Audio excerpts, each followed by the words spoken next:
இந்த content creation ஜேர்னியை start பண்ணும்போது ஒரு மாதிரி எக்ஸைட்மெண்ட்டாக தான் ஸ்டார்ட் பண்ணேன். பட் இப்போது எதுக்கு பண்ணணுமா அப்படின்ட்டு இருக்கு. ஆனால் இது என்னோட ஒரு 7 to 8 years of dream of becoming a content creator. But எல்லா வாட்டியுமே இந்த மாதிரி ஸ்டார்ட் பண்ணுவேன்.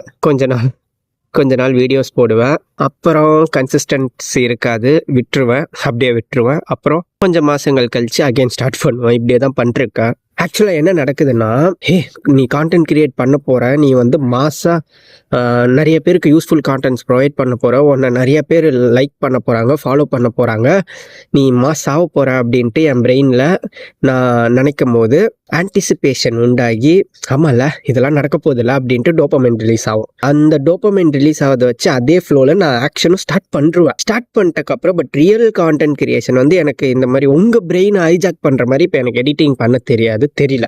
நான் வந்து பேசுகிறேன், ஏதாவது நல்லாவா இருக்குது, லைக் அட்ராக்டிங்காக எதாவது இருக்கா, கலர்ஃபுல்லாக எதாவது இருக்கா, இல்லை. ஸோ நீங்கள் இல்லை வியூவர்ஸ் வந்து பார்க்க மாட்டாங்க, வியூஸ் வராது, லைக்ஸ் வராது.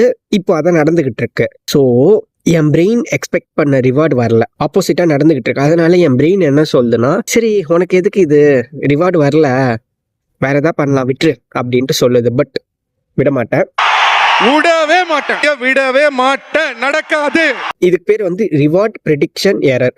இது கான்டென்ட் கிரியேஷனுக்கு மட்டும் இல்லை, பிஸ்னஸ் சில பேர் ஸ்டார்ட் பண்ணி ஆஃப்ல விட்டுருவாங்க, நிறையா எக்ஸெட்ரா. ஸோ இந்த ஃபேஸில் தான் நம்ம ட்ரீம்னு ஒன்று இருக்கும், அதை நம்ம விட்டுறக்கூடாது. ஸ்டார்டிங்கில் இந்த மாதிரி இருக்கலாம், லைக் நம்ம நினைச்ச மாதிரி போகாமல் இருக்கலாம். இன்னைக்கு எனக்கு அப்படி போல தான். மேபி அடுத்த வருஷம் இதே February 19 நான் கன்சிஸ்டண்ட்டாக ட்ரை பண்ணிவிட்டு எனக்கு ஒரு 10,000 ஃபாலோவர்ஸ் வந்துட்டா நீங்களும் உங்களுக்கு பிடிச்சதை ட்ரை பண்ணணும். சரியா? ட்ரை பண்ணுவீங்கன்னா கமெண்ட் பண்ணுங்கள். பை.